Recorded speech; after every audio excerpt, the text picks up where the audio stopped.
Welcome to Film at 50, a podcast that celebrates semi-centennials in the world of cinema. I'm your host, Brian Rowe, and I'm very excited to welcome Raffi DiBlasio to the podcast today for this special bonus episode celebrating the 30th anniversary of my favorite comedy, Defending Your Life. How are we doing, Raffi? Fantastic, man. Brian, thank you so much. This is fun. 30 years, yeah. Yeah, so Raffi plays young Daniel Miller in Defending Your Life, a young Albert Brooks. How cool is that? It's very cool. It's so much cooler now, of course, than when I was at 11. You appreciate it to some degree, but I mean, I have people that I've known for years that are just found out that that I was in this movie and I played Albert Brooks as a kid and he directed me. They say, listen, you got to start with that.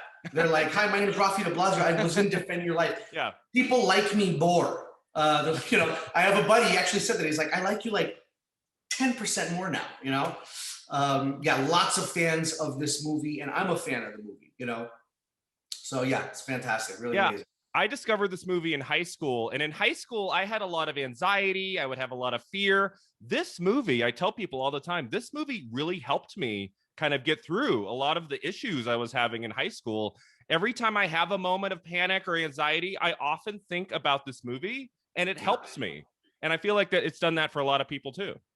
It helped me before this interview, in whatever it is in life. That you're doing, it's always ourselves, I think, that we're being judged, and we're so worried about everybody else that's judging us all the time. And those are feelings that are normal, but as long as you know that it passes, as long as it passes, you feel good to go again, and it's going to happen. I guess it's being content, with the good and the bad, and laughing along the way. Yeah, I think that's what makes this movie so special, is that it's about these really important, serious issues, but it's done with the comedic stylings of Albert Brooks, which just makes it so special. Right off the bat, I mean, the comedy, how much you laugh in the beginning, just when he's in his car, right? What a huge moment. Death is what this is, about. But you're just living your life and going, boop, boop. I mean, it's hilarious. His whole thing, man. And he was fantastic. Really, really great guy. So I'd like to start kind of from the beginning, Raffi, if you could tell us, like, how did you get into acting in the first place? Kind of when you were, because your first film credit is About Last Night from 1986. So when did you get started in acting? Like very young, right? I know, right? I had a lot of energy as a kid. And I was introduced to my manager, which I stuck with, Carol Shore, for all those years that I was acting. And I actually was, how did it start? Well, I was introduced to her, Carol Shore, by one of a therapist or one of the teachers that was like, he doesn't, he's fine. He just needs an outlet. So he introduced me to my manager, and she just got things cooking. And it was very natural. As a kid, it wasn't anything, because you don't know anything then. You're just freeing, and you go in, and all of a sudden, all these adults are laughing because you're cute, and it was fun. I did enjoy it, in that time, because you're treated a certain way, and it's fantastic. There's the other side of it too, where you miss out on those baseball practices, and constantly auditioning. I worked a lot because I didn't have that fog in my head or those feelings yet. That came much later on. And I remember, when I met Albert Brooks, even for that audition, that was a few years, obviously, into my career already. But it's something that it's run, the business side, everything, of course, is run by these adults, and you just go in and you do your thing, and that's it. You get out. If you can continue that mind state, and it could happen. You can do it. Even if you lose it, you can get it back. but you have to get back into that child, not naive, but just prepared. When you're just prepared for your work that you do and you eliminate everything else, that's what kids do. Kids just some kids, of course, they have that anxiety. They're learning, about those things now with so many things that are happening, so many digital tools that are available to them today. But without that, when I grew up, I didn't have those things. It really was that outlet. So it was fantastic. It really, really was, and it still is to some degree, but it's changed a lot. It's far 42 now. So Okay. yeah. Do you have any memories from your first film about last night? I mean, that's what a great film to start with. You have Demi Moore, Rob Lowe, James Belushi. Boy, that set it off. Are you a big part of that film? Or are you just in like a scene or two? What's the story behind that film? Elizabeth Perkins. Okay. Played a teacher in that movie. Yep. And I was one of the preschool kids. And my first line was, "What sex?" I think it's "What sex and are you a virgin?" How old are you? That was 6 years old. Yeah. 6. Yeah. And going to school, and the kids, all my friends knew it was exciting. And then when that's your first line, and everybody knows it, you get teased a lot. But boy, I went to that premiere. It was a small little part, but it was like we went to the premiere, my family and my manager. And I remember sitting there, and I mean, this was an intense movie. This was like really just almost, hard, softcore. They were going at it. So I didn't know any. I just did my scene in a schoolroom. For all I knew, it was a children's film. So, but no, that was a lot of fun. That was a lot of fun. I do remember, though. I do also recall at the time it was still. I saw the business and the work being done around me. And it was fascinating. You're still not aware because and I still remember being in that kids, but I understood how important it was. I understood how. I mean, when I watch kids today who are like acting, wow. Yeah. Because it's like, I mean, it blows me away. Like, even just actors in general, it's a very real thing. You do have to take it seriously. Even though it's like, you really, really do, in order to do the work that needs to get done, because it's not just fun and games, even when it's a comedy. I did really like that part when you do a great performance, when you let all that stuff get out of you. But when you have so much blockage from fears, this is when it loses its, you start to lose your interest. I remember as a kid, I did a show, Empty Nest, with Richard Mullen. And I remember he was telling me, because I was very nervous. That was one of the first times I started to, because it was a live studio audience. And I remember feeling, a certain way. And we went out there and we started the scene, and he says his line, and then he looks to me and says, "It's your line." And I was like, I said, oh yeah, and I laughed it off. And it was an uncomfortable awareness all of a sudden. And then we went in the back, and he said, I still throw up when I do certain performances. Oh, wow. And I remember when he said that, I was like, yeah, that made, makes sense. I get it, but I still went on. I still did a lot of other things through the uncomfort. It was through this uncomfortable place. Sometimes, you just did it. I liked commercials a lot. Okay. I liked commercials a lot because it was like, a day, and especially when I got older, a day and there's checks in the mail. That was a lot of fun, because then it was like I had a job, But it's tough as an actor, it is. I mean, it's tough as an actor, no doubt. You also did a season on a show called Almost Grown, which was 13. What was that experience like? Co-created by David Chase, who would go on to do The Sopranos. Yep.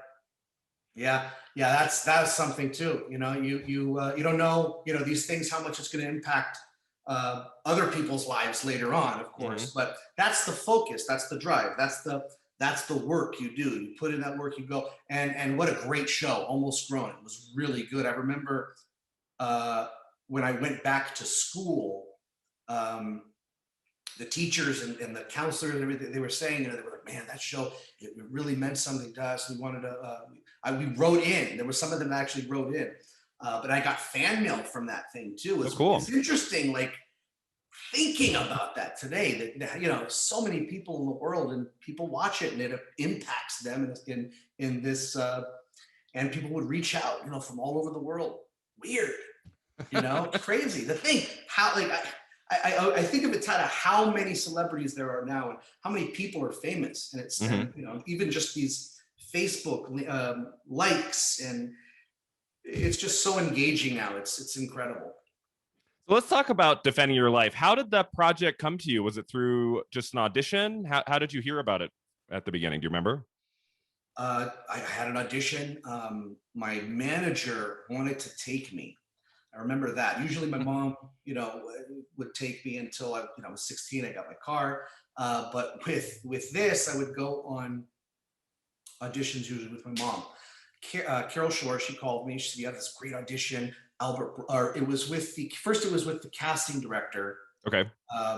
And she had, I believe, hired me before for some things, or had seen me for some things. It is a bit choppy, of course, because I only remember it in my kid mind. Yeah. But I remember going to the audition, and Carol was very excited. I was calm. I was super calm. I felt comfortable, and she had liked me, so now it was time. And she wasn't in the second audition when I met Albert Brooks. Barbara was not in the room. It was just him. So I was like, oh, that's cool. He was so nice. He had come out and introduced himself to my manager, and he was just awesome. And he came in, and when I walked to the room, he's like, what are we gonna do here? He started playing with my hair. Okay, yeah. And he's like, yeah, I guess, because I guess it was more wavy at the time. He's like, yeah, we could do something here. That's not a problem. And we played with a yo-yo. I remember he had a yo-yo. We were playing around with the yo-yo. We were just talking. We didn't even do a scene. We didn't do anything. We just talked. And he said, "You want to do this?" And I was like, "Yeah, this is great." Whatever, we kicked it off. We laughed. And then I didn't really at that time really, appreciate who he was. It's just, doing it from school. I remember that coming from school, an audition. It's a thing to do always. It did. I remember it being an inconvenience in my mind at times as a kid, but boy, I do think of it also now in business, how these opportunities, you got to get in that mindset. I tell my kids now, be aware, be aware. Don't be scared, be prepared, all these things. And man, I do take a lot of things from Defending Your Life also. My experience alone, the challenges in my career with those types of fears, with the successes I've had from overcoming those challenges, those obstacles that everybody goes through. Everybody thinks we're alone, but man, everybody's going through it, and we all have to deal with it in our own way. But once you find that, we got to keep fighting all the time, all the time. But it is good to know. And I do kind of, when you mentioned that in the beginning about anxieties and things like this, I'm a lot more aware of it now, of course. When I had kids, I had to start to really I read this book from John Abbott Zen, Wherever You Go, There You Are. Boy, that put it into perspective big time. But yeah, that's I go off on that. It is important, going through a child actor. Man, I've seen a lot of stuff that is shocking, cutthroat, and just things that I remember.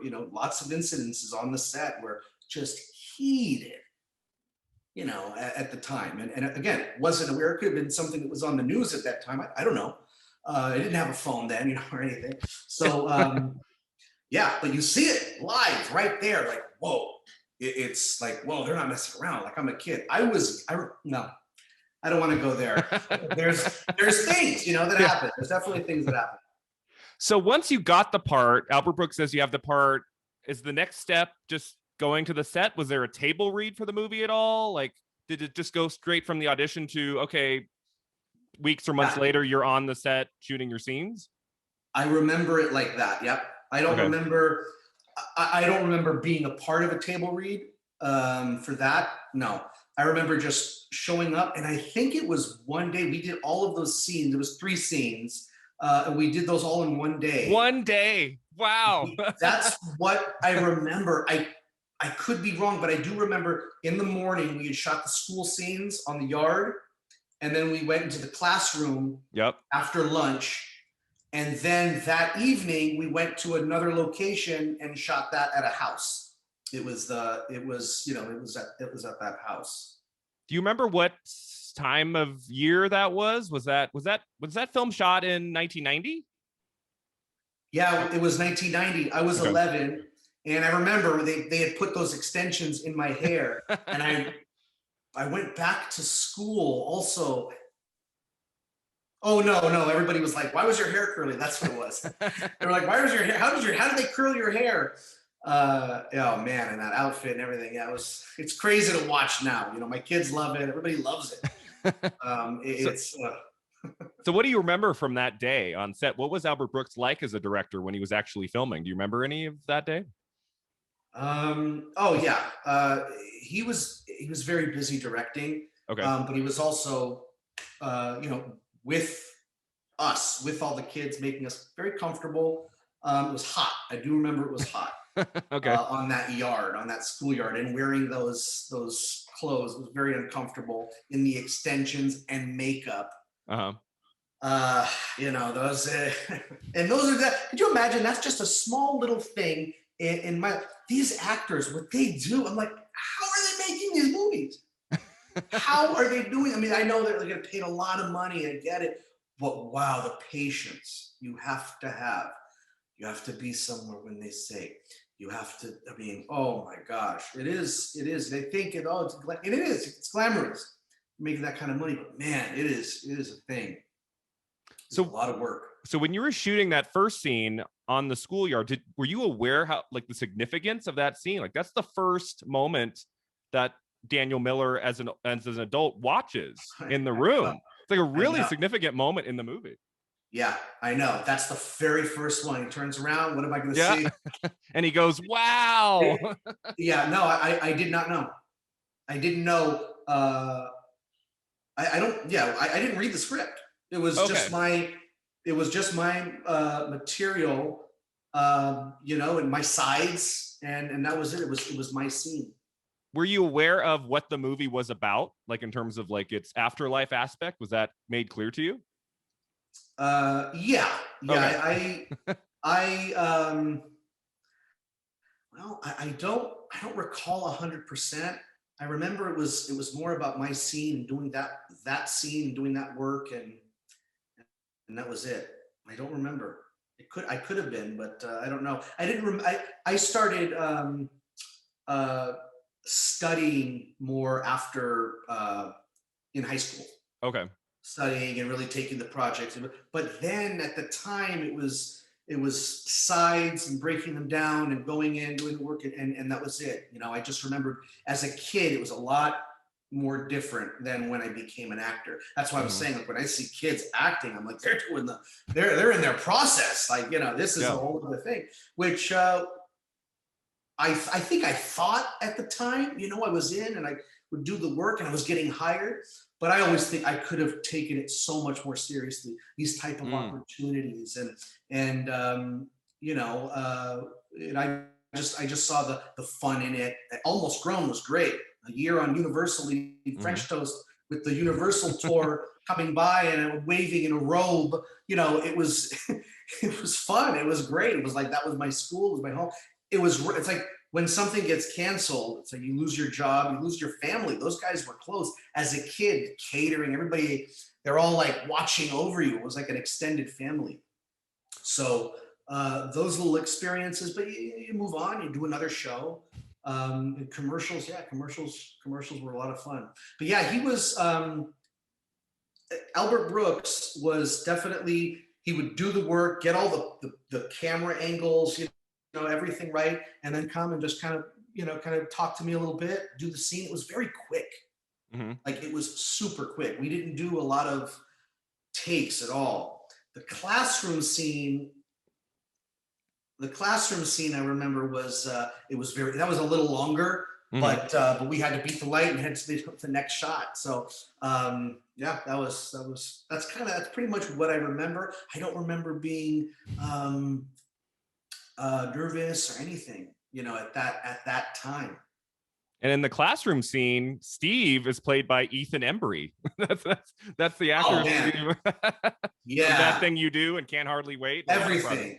everything. He's a great actor. Dutch. Dutch, yeah, that's right. Oh Annette my O'Neal. God, that's like one of my favorite movies. Um, Do yeah, you and remember working with him at all, or? absolutely. I worked with him. We were in an acting class together, Okay. and we just always saw each other on auditions, commercials, because he was. Yeah, we were young. We were young even before that. There was all these kids. Yeah, that I remember. I grew up with, and they're mega stars today. Yeah, So it's crazy. kids that you would probably work on, more than one project with over the course of Yeah, those many years. yeah, yeah. It's crazy, and even when I was in my 30s, I was just already totally in a different mindset, and I was working as an actor. I was doing right after I got married. The day after I got married, my agent called me and said, "Hey, sorry I couldn't come. Got you a great gift though. You booked that National Centrum campaign." Oh, cool. That was cool. That was something. I mean, and then I booked a Angels and Demons Yep. uh, movie, but I wasn't into it anymore. I had already. I wasn't focused on that anymore. It died. So I took that time to kind of reassess, and I wanted to focus on the family. Angels and Demons was a 10-day shoot. It started at 11 p.m. and I didn't get home until it was supposed to be only a 3-day, and it was great money, but ended up being 10 days every morning, and it just was a new father. It was weird. So I really did reassess everything. But now I look back, I'm like, oh, I could have taken those opportunities and kind of building my resume. Now it's more business mind, but you have to love it. When I had that passion and that drive, and you want to do the work, that's when it's fun. That's when it's nothing matters, and I can see that in the work that people do.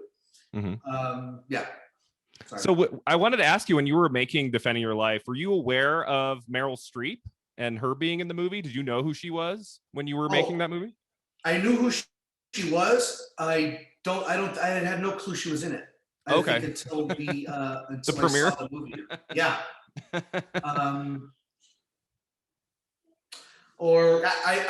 Yeah, it's another one of those things, because now I'm thinking, wait, I think maybe because my manager must have known, she would have told me. But yeah, I didn't really understand. Like maybe she was in. I didn't know what the movie was until I saw it. These scenes that I was in, it seemed like it was a little more. These were more serious scenes about real life stuff. It had none of those rip torn. I mean, none of those scenes I had any idea. Yeah, the cast is so incredible. You not only have Albert Brooks, you have Meryl Streep in a rare kind of comedic performance at the time, right? She was doing mostly dramas at the time. You have Rip Torn, who's fantastic in the film, Lee Grant, who I love, and Buck Henry, among others. So when you were making this movie, you're just kind of in your own part of the film. You're not meeting these actors in any way, right? Yep. It was totally different. I mean, it was on a schoolyard. Meryl Streep wasn't, anywhere. She may have been filming at a different scene by herself. I don't know, but she was definitely not around. But Albert Brooks, he was there the whole time, very present. That was awesome. And there were no other scenes that you shot for the film that didn't end up in the final cut? Like those 3 scenes you shot, that was it for the movie? Yeah, that was it. Yeah, that was it. Those were the 3 scenes. Boom, boom, boom. Yeah, I don't even remember doing any looping. But yeah, it was fun. It's so funny to see people react. I was in Defending Your Life, because I don't really, I don't share these things. If you don't know, you don't know. It's I live a different life now. Yeah. But it is, man. It is exciting, and I am so proud to be in certain projects, especially Defend Your Life. I mean, it's hilarious. No matter who you are, it's just it relates. You could relate to it. Do you remember when you first saw the film? Was it at a premiere? Was there a premiere of this movie? I don't remember there being a premiere. Man, I wish I remembered more. I'm sorry. I don't remember a premiere of that one though. Okay. You But remember a premiere for About Last Night I 5 know years before, but not Defend Your yeah. Life. Okay. About Last Night was very shocking. 6 years old. Yeah, you're like, I what? mean, I remember, I remember liking what I was seeing in Demi Moore. I mean, she was gorgeous. And talk about not knowing, that Meryl Streep, or I didn't know. I mean, it was Elizabeth Perkins. That was who was in the movie. I didn't know James Belushi, none of it. So, but when you see the bathtub and all these things, it was my first experience in something so so sexual. So I think that's when I remembered that one. But no, I don't remember a big premiere for that one. Did you see it? Did you see it like opening weekend in the theater? Like, how do you remember seeing it for the first time? I remember seeing it with my family. I think at the Millbank General Cinema, just with my family on that one. Yeah, and laughing. My mom died. I mean, she was just roaring. And I think that helped me understand a lot of it more too. The references I had to ask, Shirley MacLaine, all these things, Yeah. I wasn't getting it, but now, you get it a lot more. And what a genius he is, it's really, really. Brilliant. Yeah, Defending Your Life, it was kind of just a modest hit, right? It wasn't like a big moneymaker at the box office in early 91. It's one of those films that's really kind of had staying power throughout the years with VHS and then DVD. When did you kind of recognize that this was a really kind of special film in your filmography? Was it 5 years later, 10 years later when people started bringing it up to you, I'm assuming? This I remember when I saw it. The first time I saw it, mm-hmm. I was already old enough yet, so I loved it. I mean, it's my personality. That whole thing. I mean, it's just so funny, and I am that. I am that way. Have those challenges as well, and and I think it was right when I saw it. I knew I was like, man, this is genius. This is absolutely brilliant. But it wasn't until later on when I realized everybody else recognized it too, And I was like, man, I'm a part of this movie. That's awesome, It's hard for me to watch my scenes. They're obviously not my favorite. Yeah. As an actor later on, more professional, like, oh my God, so many things why didn't we do that differently, But yeah, you move on and you're like a part of you're part of this iconic film. I mean, really, who's done a movie like that, mm-hmm. that well, that really hits just it's just hilarious. And its stature just seems to grow every year. The Criterion Collection has a Blu-ray coming out of Defend Your Life with, I believe, new interviews with Albert Brooks. So it's going to be, finally, I've been asking for this for a long time, like a really great remastered version of the film on Blu-ray. The Criterion Collection is finally dropping it for its 30th anniversary. And is it happening? Yeah, it's dropping, I believe. This episode will be airing in early April to coincide with its 30th anniversary of April 5th, 1991. And the Criterion disc is dropping, I believe, the last week of March of 2021. Wow. So it's coming. Yeah, it'll be available now. That's amazing. Yeah, we own it. We just press it. I mean, we live in a time now. Bam, and my kids watch it a lot. Yeah, they do love it. That's amazing, man. So just to kind of sum up about Defending Your Life, kind of 30 years on, what does the movie mean to you now? 30 years later since its release. I mean, I see the impact that it's made in other people's lives, whether it's, emotionally in their real life or just as their career. It's inspired so many of my friends. It's inspired the movie itself, but also just Albert Brooks in general. his you know, his approach to film and his type of films. I have a lot of my friends who have taken that you know, that same path. And but yeah, no, being a part of it after 30 years, you know, knowing what it's meant to so many people, that does mean something to me. Absolutely. So I did want to ask you also about your career in television in the 90s. You appeared on a lot of amazing shows. You appeared on Picket Fences, Home Improvement, Sabrina the Teenage Witch. What was your experience like as an actor in the 90s on all of these popular television shows? Yeah, that was, man, it is a ride. It definitely was a ride, you know, looking back and connecting the dots and seeing, you know, everything that I was doing back then. And man, and doing it as a kid with your mom taking you. I always think now, I'm like, man, that's a job in itself. And she had a full-time job, you know. So you know, I look at it back now, and I see a lot of those moments and how much my mom sacrificed. And you know, it was interesting. My dad had a limousine company, so being an actor and knowing it was a little uncomfortable for me because Mm-hmm. it was.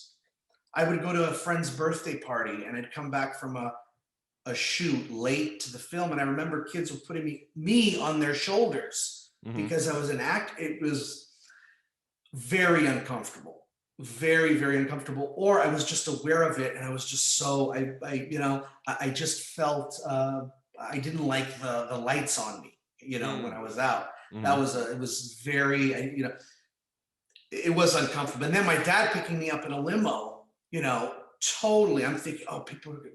I was very uncomfortable with all those things. You know, it was like when it was he had to, because in my head, you know, I don't know what I was thinking about that. You know, it was. But the work itself, I remember it was just go in, do an audition, and I was in work mode. I Mm-hmm. wanted to get that third callback. I Yeah. liked being in. There was a time I remember I liked being in these rooms with there was like networks, and I Mm-hmm. remember liking it. And I know now, thinking back, I was like, how the hell did I like that back then? Because it's so intimidating. Um, and I remember I would make them laugh. That was it. You know, you would just be comfortable, and or you'd be uncomfortable and you'd use that, Mm-hmm. and boom. But then yeah, and when you're on the set with these other parents and you're Mm-hmm. seeing the children and how they're acting, I took a lot of this stuff in. I was so aware of, because my mom wasn't like this, and she liked me acting, but it was a different, what was it called? These parents on set parents.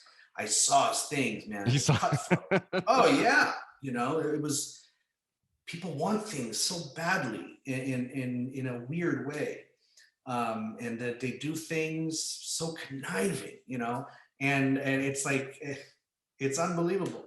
And these are the parents, and the kids don't know, and they're just following their parents and doing things unaware, you know, Mm-hmm. completely unaware. And I think the parents are too. It's just that they're so overwhelmed with where they are and this and that. I worked a lot, but I always remember keeping it very, um, from the experiences that I've seen, maybe I was like, you know what, I'm gonna just do the work. Mm-hmm. I didn't do anything more. Mm. I didn't want to, I didn't want to ruffle any feathers there. It was very sensitive. It's a very sensitive industry. Mm-hmm. But as a kid, I remember being aware of myself. I thought these other kids don't know what's going on here. You know, I just felt like I was more aware, and I started to feel that fear. Mm. It was yeah. Ugh, everybody was, yeah, wanting to be perfect, you know, or wanting to be on the top. I was like, man, just let them do it. This is ugly, you know. One other project I wanted to ask you about is the film Infinity. You played Robert, and we're in a film directed by Matthew Broderick. What are your memories from that film? That was awesome. That was much. I thought that was going to be much bigger than it was. Okay. Um, that I went in right away, and I just met Matthew Mm-hmm. Broderick. And we like hit it off right away. And he came in, he's like, what do we got? I was supposed to play him as a young kid. Oh, there you Also. go. And he was, and I think when I walked in, we were already like the same height. So he was trying to think, what are we going to do? We could do,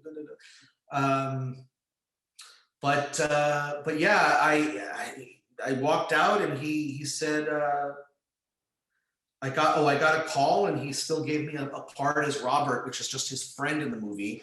And that was just one day. It was one little evening shot. I don't even think I had a line in that movie. It was just to be a part of it. You know, we hit it off, and he just called me and said, "Yeah, I'll put this guy in a movie, I guess." But yeah, he directed that, and also very busy. It was his first. It was his first film that he directed. Okay. His mom was a part of that one too. So yeah, so he was super busy with that. But yeah, that was also, it was fun. All these experiences, you know, driving to the set, doing all that stuff. It was fun until it wasn't, you know, until it got to be like when you're not in it, you know, mentally, man, it's got to be in everything you do. My God, no doubt. Well, this has been a huge thrill, Raffi, to talk to you today about your career in film and in Defend Your Life, my favorite comedy. I have never had the chance to talk to anybody about this movie, and to have that experience with you today, it was such a thrill. So thank you for being on Film at 50 today. My pleasure, man. I just got off the phone with Albert before that. I'm just kidding. You'd be like, what am I talking to you for? No, this is fantastic. Yeah, hey, it was my pleasure, and yeah, I really appreciate this, man. Anytime, you know, when the 60th is around, we can have another chat. When it actually gets to the 50th anniversary. Yeah, exactly. I'll have you back to talk about it. Thank you so much for being here. And thanks to all of you for listening to Film at 50. We will catch you next time.